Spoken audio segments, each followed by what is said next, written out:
Hello everybody, my name is Claude Webster, and today, in my quest of sharing with you as many tools as possible in order to help you prepare for performance, I want to talk about stress. I want to go and explore what I call facing your fears. And in order to do that, I need to address stress. So I will start with saying that stress is a mechanism inside of you that is extremely important. It's vital. It is not a disease. It's not something that we need to get rid of.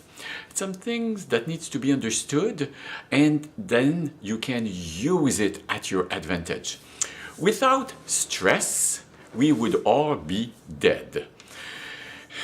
It's what happens if I describe what the mechanism is very simple. Your brain detects a threat and it reacts by activating hormones. We're going to call them stress hormones, cortisol and adrenaline, among others. These hormones will produce energy to help to activate you, to help you fight or flight. That's why we call it a fight or flight response. It's an automatic response because your brain needs to react quickly in front of this perceived danger. One of the definitions of stress is actually using that word, perceive.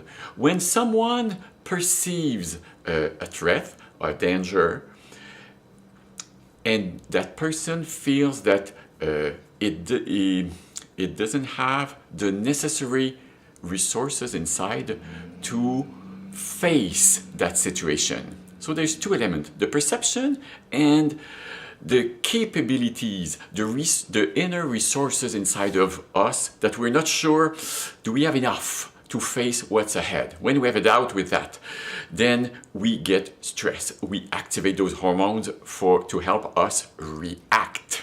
So it's actually a helpful reaction that we have. So we can work on perceptions to create tools to help face stress. And we can use also the inner resources or the belief on the inner resources that we have or that we may think that we don't have enough in order to create tools to face the stress. I will, in other videos, explore those perception and those tools. Today, I want to start with one brilliant researcher, a doctor named Sonia Lupien, who is a specialist on stress and has a very illuminating and funny way to address stress. She says, for example, in her book, Par amour du stress, for the love of stress, she wanted to demystify the fact that stress is actually helpful. It's a good thing. We just need to understand it better in order to react and to use that energy to our advantage. So she mentioned the brain, the part of the brain that activates this fight or flight reaction. He is very, very old and it doesn't know that we are in 2017. And because of that, it reacts to your boss, to the going on stage, the same way it would react if you were facing a mammoth. So the brain doesn't make the difference. We need to educate our brain. We need to have a conversation, and we have that power. Because it's an automatic response, we think that we are a slave. We cannot do anything. We can. And she, as a researcher, found out that there's only 4 situations that activates, that triggers that response, that stress response. For me, it's the basis because you need to name, to put a word on what is going on. And that is the first step to get out of that stressful, in a debilitating way. Very hard to say. So the 4 situations that trigger stress, she used an acronym called nuts. And let's say, don't go nuts. N of nuts for novel. When a situation is new to you, you may react with, you need energy to face that. The U is unpredictable. It's you did not, it becomes sudden. Unpredictable in the sense of suddenly you are surprised by this and it will create stress inside of you. The T is for threat of your ego. My God, what will people say? What am I going to be good enough? What will they think? This is a threat of the ego. And the S is for the sense of control. It's like a loss of sense of control that triggers this stress response. First, you need to find out which ones of these four categories. It might be one, it might be all four. And I usually use a scale of 1 to 10 or 0 to 10 in order to graduate which ones is triggering the stress response. If we take an example of performing, you have a performance coming up, whether it's a concert, a speech to give, or you have an audition. You write the audition because everybody will answer this differently. So it's important that you do it for yourself. And then go for, is it new? Is it what's new in this situation that may trigger the stress? Is it sudden?